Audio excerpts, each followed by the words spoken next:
Get me that signal. We need more power.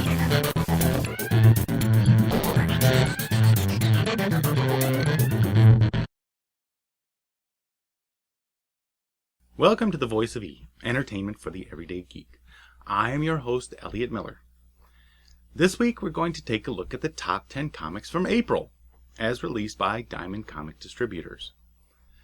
Now, yes, I realize it's now June, but hey, sometimes these things take time. So if you read like a 57,000 comic, 10 comic books.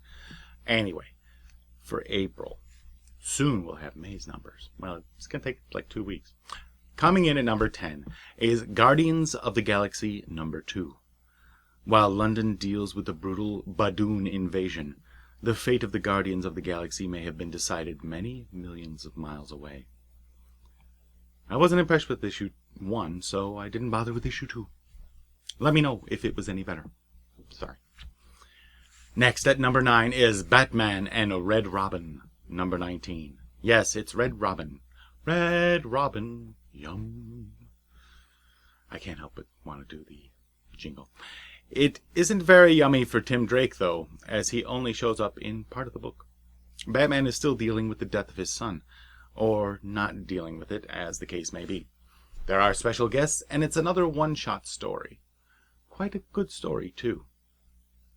At number 8, Walking Dead number 109, in which we see what Maggie's been up to at Hilltop. We also see Rick and his gang in the issue, but they take a backseat to Maggie for the month, which is okay. We're still building towards a showdown with Negan, so stay tuned. Number 7 is Age of Ultron number 6. Number 6 is Age of Ultron number 5. And number 4 is Age of Ultron number 4. Ultron has not only taken over the world, but he's also taken over our hearts. Just kidding. He has also taken over the top 10 comics for April. With 3 books in the top 10, his domination seems inevitable. I've been keeping up with the series, so here is a warning. Spoiler alert. Okay. The gang is looking for a way to defeat Ultron. She-Hulk and Luke Cage give their lives to find out that Ultron isn't even here. He's in the future, and he's controlling the Vision in the present to run everything.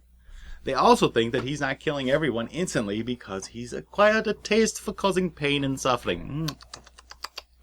If everyone is gone, then there's no one to make suffer. He wants to feel his power, and what good is power if you have no one to have power over?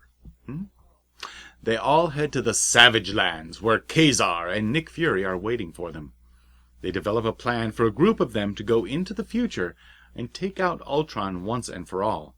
So, Iron Man, Captain America, Storm, Red Hulk, Sue Richards, Black Widow, Quicksilver, and Quake join Fury on a trip into the future. This brings us to book 6, in which Wolverine has decided to go into the past and kill Hank Pym in order to stop him from creating Ultron in the first place. Sue secretly ditches the first team and follows him, because she knew he was up to something. They have a whole bunch of arguments, but Sue has lost her husband and children to Ultron, so it's tough for her to put up much of a fight. The issue comes to a close with, spoiler alert, Wolverine finding Hank right after he comes up with the idea for Ultron and killing him while Invisible Girl watches. Somehow, since there are 4 issues left, I don't think the problem is resolved. I'm really enjoying the story. It's excellent. I'm wishing that I'd simply waited for the trade to come out so that I could have saved some cash and read the whole thing at once. I hate the cover styles that they have used on these comics. All of them simply show a whole bunch of superheroes fighting. They're a bit too busy and a little bit ugly. They should concentrate on moments. That's how Stan used to do it. Show Wolverine and Pym locked in combat while an anxious Invisible Girl stands by. Or Luke Cage in the middle of an explosion being ripped to shreds. Or Nick Fury finally making his reappearance. The way these covers are, they just don't appeal to me. So we skipped over number 5 to get all these Ultrons in. So without further ado, in at number 5 is Justice League number 19. Things are getting tense because someone stole all of Batman's contingency plans for defeating each member of the Justice League, right out of the Batcave. Plus, Batman confronts Superman and Wonder Woman about their hanky-panky naughty. All this is well and good, but the Shazam backup story, Shazam, is even better and worth the price of admission. At number 3 is the highly anticipated Jupiter's Legacy #1 from Image Comics. This is the story of our world in fact, where a bunch of friends gain superpowers in the 1920s and go on to save the world many times over. They eventually all marry and have children, and they're trying to get their children to follow in their footsteps, but children born with superpowers are much different than people who go on a quest to gain superpowers in order to help mankind. So they're all a big pain in the butt. And it seems that the storyline will be concentrating on the problems of superpowers between one generation and the next. I do find this story interesting, but the way they got their superpowers originally is pretty lame. I mean, a dude has a vision that an island is talking to him, and he goes there with his buddies. They all get superpowers, and ta-da! Superheroes are born. And that's how they go to the island, nothing happens, and then, 20 years later. It's 20 years later, they've all had superpowers for 20 years. The rest of the book is mainly about their kids, who are all pretty much jerks, and nothing like what their parents want. Pretty much like real life. So far, I don't like any of them. I'm pretty sure that one of the main superhero parents is getting ready to become a supervillain, and that should provide fodder for some good stories. But so far, I haven't been bowled over by Jupiter's Legacy. I'll give it a few more issues before I decide, though. In at number 2 is Thanos Rising #1. What comes after Marvel now? Whatever it is, it starts here. The vile face that left movie audiences in shock after last summer's Marvel Studios' The Avengers movie. But who is this eerily disturbing villain? Thanos rises as the unrivaled rogue of wretchedness in this gripping tale of tragedy, deceit, and destiny. Where did this demigod of death and destruction come from? And, more importantly, what does he want?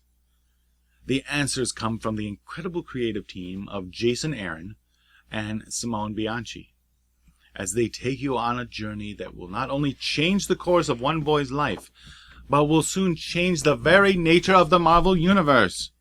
Was it any good? I have no idea. And the #1 comic for April was Batman #19, with the special fold-out cover where we see Bruce Wayne holding a gun on Commissioner Gordon.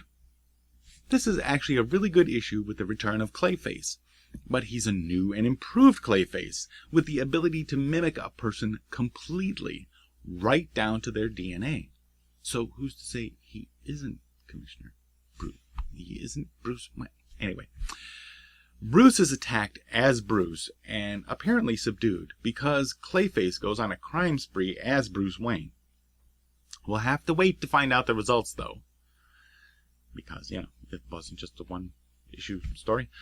The second story in the book is Batman and Superman hunting down a supernatural entity, while Soup tries to get the bats to talk about the loss of his son. Of course, he is rebuffed. This is Batman. But this story is also good, and it ends on a cliffhanger. Overall, an excellent issue. There you have it. The top 10 comics of April 2013, according to Diamond Comic Distributors. Marvel lost a bit of ground this month with only half of their titles in the top 10. What will the future bring? Stay tuned. That's all the comic book news for this week. Thanks for watching The Voice of E, entertainment for the everyday geek. I am your host, Elliott Miller, and until next time, keep your mind free.